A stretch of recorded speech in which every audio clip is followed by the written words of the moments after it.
Hello everyone, good morning. কেমন আছো তোমরা সবাই? আশা করছি সবাই ভালো আছো। আর আমি তো ভীষণ ভীষণ ভালো আছি। তো মিষ্টি একটা সকালে তোমাদের সবাইকে ওয়েলকাম আর অনেক ভালোবাসা। তো দেখো, আমি সকালবেলা এত সুন্দর ফুল দিয়ে ভিডিওটা শুরু করছি। আর এখন যেহেতু আমি চলে এসেছি বাড়িতে, তো বাড়িতে এসে দেখছি গাছে অনেক রকমের ফুল ফুটেছে। তো সেই জন্য ভাবলাম তোমাদের সঙ্গে একটু শেয়ার করে নিই। তো দেখো, এটা হচ্ছে আমাদের গাছের জবা ফুল, কত সুন্দর তাই না? আর এখানে দেখো মা অনেক রকমের ফুল তুলে রেখেছে পুজো দেওয়ার জন্য। বাড়িতে এসে এবার নতুন নতুন অনেক কিছু দেখে আমি জাস্ট অবাক হয়ে গেছি। তো চলো তোমরাও দেখো। এই দেখো, আমাদের গাছে বেগুন হয়েছে। এই রকম বেগুন আমি আগে কখনো দেখিনি, এতটা বড় হয়। সত্যি আমি দেখে তো ভীষণ অবাক হয়ে গেছি। তো তোমরা কি কেউ আগে কখনো এরকম বেগুন দেখেছো? যদি দেখে থাকো তাহলে আমাকে একটা কমেন্ট করো। আর শুধু বেগুন দেখলে হবে না, খেতে হবে তো, তাই না? তো চলো এবার গাছ থেকে একটা বেগুন তোলা যাক। আমি এখানে বেগুন তুলছিলাম কিন্তু কিছুতেই হচ্ছিল না। তারপর লাস্টে কাঁচি দিয়ে কেটে তারপর বেগুনটাকে বের করতে হলো। এই যে দেখো, আমি বেগুনটা জাস্ট তুলে নিয়ে এসেছি। এই বেগুনের বোটার দিকে না কাটাও আছে, জানো তো? এই দেখো কতটা বড়। আর এই যে দেখো, আমাদের গাছে কাঁঠাল হয়েছে। আমাদের ছোটবেলাতে না আমাদের বাড়িতে কাঁঠাল গাছ ছিল না। তো তখন আফসোস হতো যে সবার বাড়িতে কাঁঠাল গাছ আছে, আমাদের বাড়িতে নেই। কিন্তু এখন দেখো, আমাদের বাড়িতে 3টে কাঁঠাল গাছ হয়েছে। তো 3টে কাঁঠাল গাছে এবার কাঁঠাল এসছে।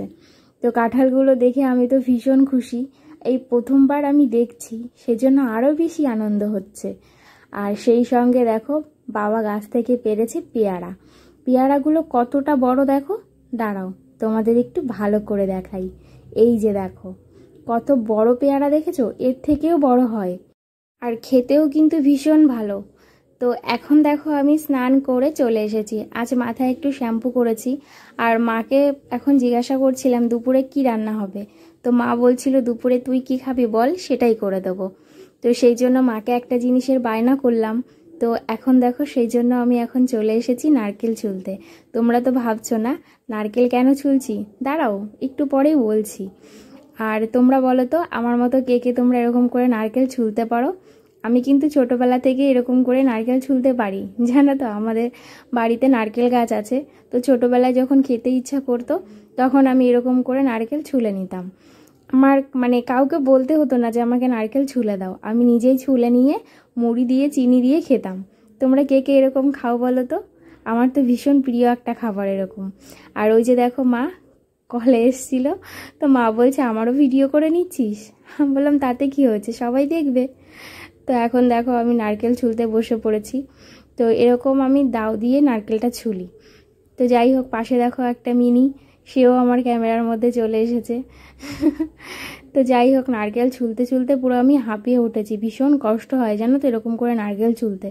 কিন্তু কি করব, যেহেতু একটা জিনিস খেতে ইচ্ছা করছে, সেই তো নারকেল তো ছুলতেই হবে। তো সেই জন্য আমি নারকেল ছুলছি।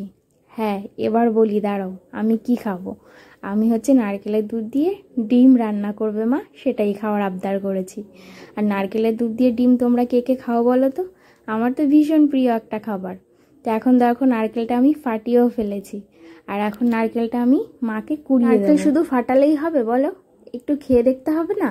দাঁড়াও একটুখানি খেয়ে বলি তোমাদের নারকেলটা কেমন খেতে। নারকেলটা খেয়ে দেখলাম, হ্যাঁ খুব সুন্দর খেতে। সেটা তো তোমরা আমার রিয়াকশান দেখেই বুঝতে পেরেছো। আর এখন দেখো, আমি নারকেল কোড়াতে বসে পড়েছি। আর এদিকে পাশ থেকে আমার ভাই টুকি টুকি মেরে দেখছিল। তা যাই হোক, ও খালি গায়ে ছিল, সেজন্য ও সামনে আসেনি, সেজন্য ও সাইডে বসেছিল। আর দুপুরে এখন খাওয়া দাওয়া করতে বসে গেছি। বাটা মাছ দিয়ে উচ্ছে আলু দিয়ে তরকারি করেছে। আর এই যে বাটা মাছ দিয়েই আর কচুর লতি রান্না করেছে মা, এটাও আমার খুব প্রিয় একটা জিনিস। আর এই যে নারকেলের দুধ দিয়ে ডিম, আমার তো ভীষণ ভালো লেগেছিল খেতে। আর দুপুরে খাওয়া দাওয়ার পরে একটু শুয়েছিলাম, কিন্তু এত গরম দেখো, পুরো আমি ঘেমে জল হয়ে গেছি। তো সেজন্য ভাবলাম চলো এখন চোখে মুখে একটু জল দিই। চোখে মুখে জল দিয়ে এখন অনেকটা ভালো লাগছে। বাড়িতে যেহেতু ভীষণ গরম, সেই জন্য মা বলছে চল ওই যে ভাইটা ছিল, ওই ভাইদের পুকুরের ওখানে গিয়ে একটু বসি, তাহলে অনেকটা হাওয়া লাগবে। যেহেতু সামনে খোলা মাঠ, হাওয়া তো একটু থাকবেই। তো সেই জন্য আমরা সবাই মিলে এখন মাঠে এসে বসেছিলাম একটু হাওয়া খাওয়ার জন্য। তো যাই হোক, দেখো চারিপাশের পরিবেশটা কি সুন্দর, তাই না? এই পরিবেশগুলো আমি যখন শ্বশুরবাড়িতে থাকি আমি কিন্তু ভীষণ মিস করি, কারণ ছোটোবেলা থেকে এই পরিবেশে বড় হয়েছি। আর এখন যেখানে থাকি সেখানকার পরিবেশ সম্পূর্ণই আলাদা।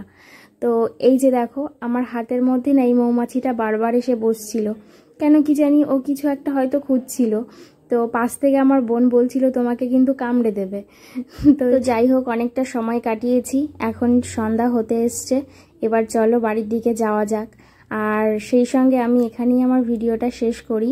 তো ভিডিওটা তোমাদের কেমন লাগলো একটু কমেন্ট করে জানিও, ভালো লাগলে একটা লাইক করে চ্যানেলটাকে সাবস্ক্রাইব করে দিও। দেখা হবে পরের ব্লগে, ততক্ষণে তোমরা ভালো থেকো, সুস্থ থেকো। আর হ্যাঁ, এখন থেকে চেষ্টা করব মাঝে মধ্যে ব্লগ দেওয়ার। তো যাই হোক, চলো টাটা।